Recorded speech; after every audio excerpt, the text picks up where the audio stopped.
In the statistical process control area, we really refer to it as statistical operator control, because we like the concept of having the person actually doing the manufacturing also do the measuring and the recording of data.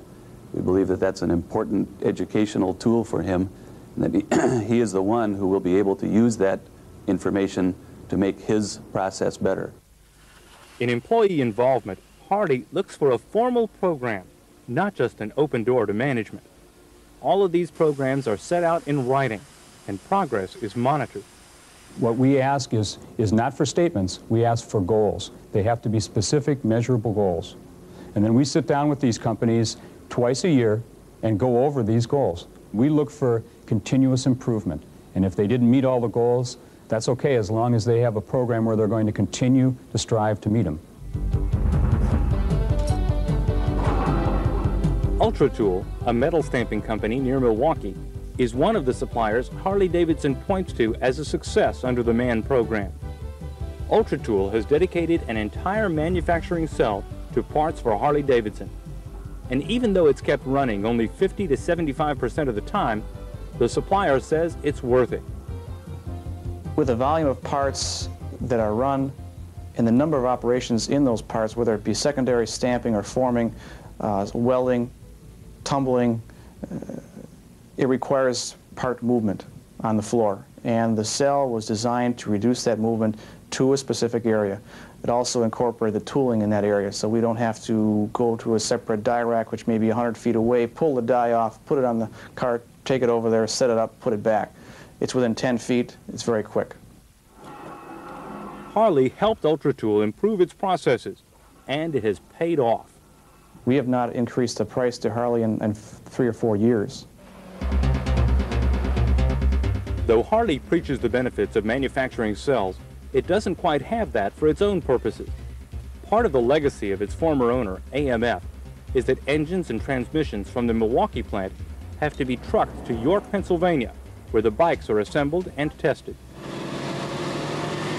Just-in-time programs for manufacturing products like this favor nearby suppliers, which are often small businesses. But there are other considerations. Large suppliers tend to have more capital backing and tend to have more research and development available. So for some sorts of components, it's very important to have those things. For other kinds of commodities, we find the relationship is easier to manage if we are a significant portion of a company's business.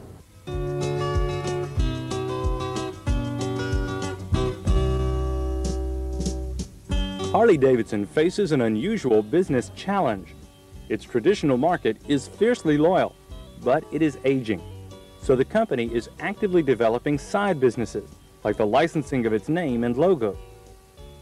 Why does it take 3 weeks to buy something? It has even made a side business of teaching others what it has learned about dealing with suppliers. We initially put together a half-day seminar to show to our suppliers so that we could educate larger numbers of them than we could on one-to-one contact.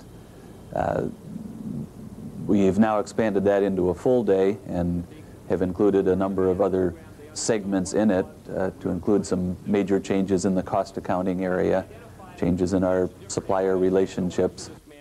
Suppliers of suppliers are here, as well as those who might want to benchmark Harley. We're doing similar things, and we just wanted to come and learn what's happening here.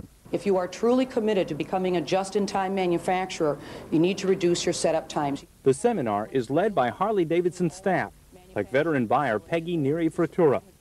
For her, retelling the Harley Davidson story is like spreading a gospel of manufacturing salvation.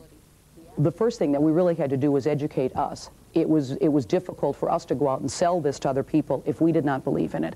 That took a long time. Once we did, it was like, you know, the TV evangelists, I believe, and we went out and actually were able to do this and convince people this is the way of the future, this is the way it should be. Today, Harley Davidson is riding that wave with dramatically increased productivity and a drastic drop in warranty costs. The company has reestablished its reputation for quality. The hog is back.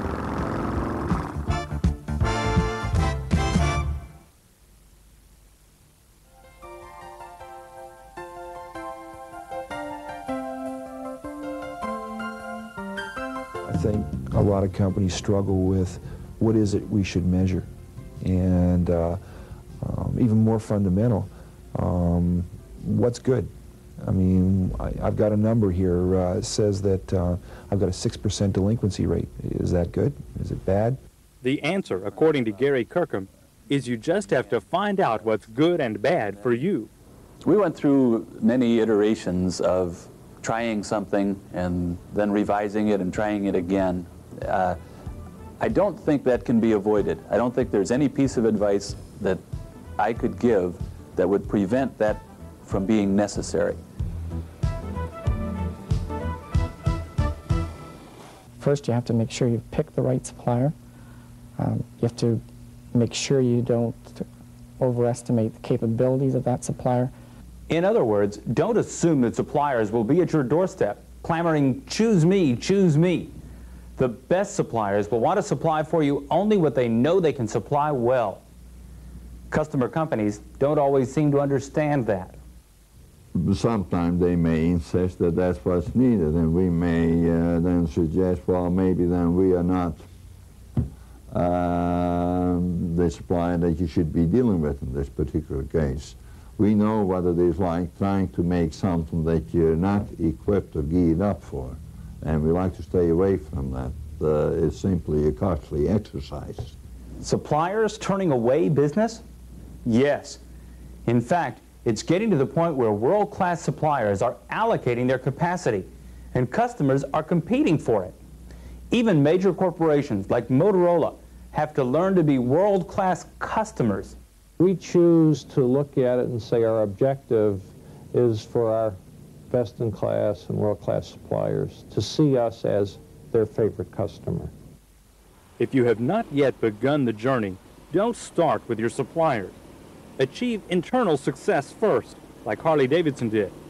Otherwise, suppliers may not take you seriously. I think we can pretty well see through, if it's just strictly words, you know, we can see through that. Perhaps just a few trips to their own facility to find out what's going on. In forming alliances with suppliers, be careful not to have so close a relationship that you automatically ignore someone new who may have something new and better to offer. When a new supplier came to the door, the first reaction was, give me your card and I'll see you later. Maybe instead of trimming your supplier base, you should think of optimizing it. And then don't stop benchmarking. Now, what do companies like Harley Davidson wish they had done differently? We would have done a better job of initially interviewing the suppliers and finding out if they really had a true intent to get involved in our program or whether they were just kind of waltzing us down the road. And we could have weeded out those companies faster. Optimizing your supplier base, understanding suppliers' capabilities, achieving process improvements to reduce costs, sharing information like long-term schedules and anticipated new product introductions, sole sourcing, but continually benchmarking those suppliers, and being a world-class customer. Those are some of the links in managing the supply chain. The rewards are continuous improvements in quality and the total cost of purchased parts. Rewards we'll all need to be competitive.